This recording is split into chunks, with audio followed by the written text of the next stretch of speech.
नमस्कार मित्रांनो, आपण पाहताय मानदेश न्यूज। मी केशव जाधव, शेतकऱ्यांचा सन्मान जपून शेती मातीशी निगडीत व्हिडिओ दाखवणारा माणूस। मित्रांनो, आज आपण आलेलो आहे इंगळे डेअरी फार्मस म्हणायचं ना, इंगळे डेअरी फार्म पाचवड, तालुका मान, जिल्हा सातारा या ठिकाणी।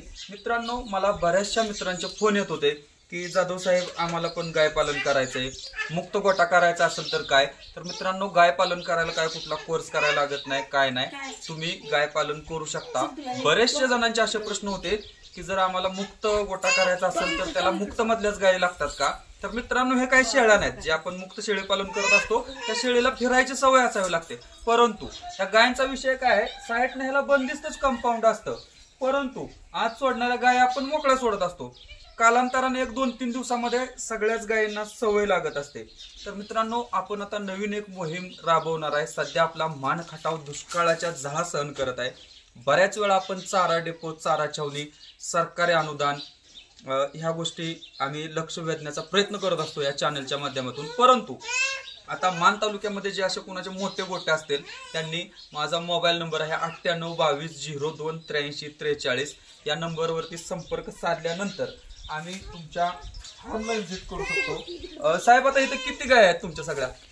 आता आपल्याकडं 11 दुधाचे गाय आहेत आणि 2 कालवड आहेत, म्हणजे टोटल 13चा आपला सेटअप आहे आता इथं। आणि आपलं दूध कलेक्शन किती होतं आता दूध कलेक्शन साधारण 140 लिटरच्या आसपास आहे। जरा दुष्काळ असल्यामुळे थोडीशी अडचण येते चारा वगैरे, चारा किंवा सकत चारा, मका आणि बऱ्याचशा गोष्टी। त्याच्यामध्ये एक साधारण 7 गाय दुधावर आहेत, 4 गाय ड्राय आहेत अजून।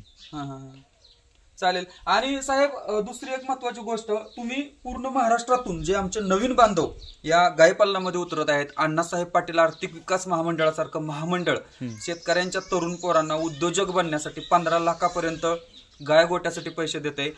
राष्ट्रीय गोकुळ मिशन म्हणून एक संस्था आहे, 1 कोटी रुपयापर्यंतची कर्ज देते आणि त्यातले 50 लाख रुपये सबसिडी, म्हणजे 50 लाख भरायचेच नसतात। तर असे तरुण उतरत असताना त्यांना मोठ्या प्रमाणावरती गायी खरेदी करायच्या असतात। तर तुम्ही अशा गायी त्या फार्मरच्या, शेतकऱ्याच्या घरापर्यंत पोहोचवून देऊ शकता का? हो, देऊ शकतो की आपण कसं आहे, आपल्या बजेटनुसार 1-2 गाय आपल्या चालू असते, खरेदी विक्री चालू असते। जर कोणाला लागलं तर इंगळे सरकार डेअरी फार्म नुसार आपल्या जाहिरात वगैरे असते सारखी, कॉन्टॅक्ट करून आपल्याला कॉल केला तरी चालू शकते। डिस्क्रिप्शन मध्ये मी तुमचा कॉन्टॅक्ट नंबर टाकणारच आहे। परंतु मित्रांनो, हे साहेब काय व्यापारी नाहीत, परंतु स्वतःचा डेअरी फार्म वाढवत असताना, स्वतःसाठी गाया आणत असताना एखाद्या शेतकरी बांधवाला मदत व्हावी, त्यातून आपलं ज्या गायी घेऊन येत असताना डिझेल पाण्याचा खर्च असतो तेवढा जरी निघाला तरी ते भरपूर होत असते, कारण स्वतःच्या कामासाठी तर तुम्ही जातच असतात। तर मित्रांनो, हा होता इंगळे सरकार डेअरी फार्म।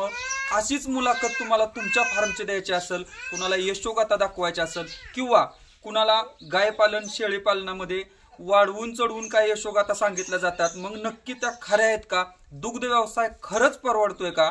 शेतकऱ्याला आपण बळीराजा म्हणतो, परंतु तो बळीराजा आहे का बळी जाणारा राजा ठरत आहे? तर विस्तृतपणे दाखवण्यासाठी तुम्ही आम्हाला नक्कीच संपर्क करू शकता। पुन्हा एकदा भेटणार आहोत अशाच एका नवीन ठिकाणी नवीन व्हिडिओसह। तोपर्यंत धन्यवाद।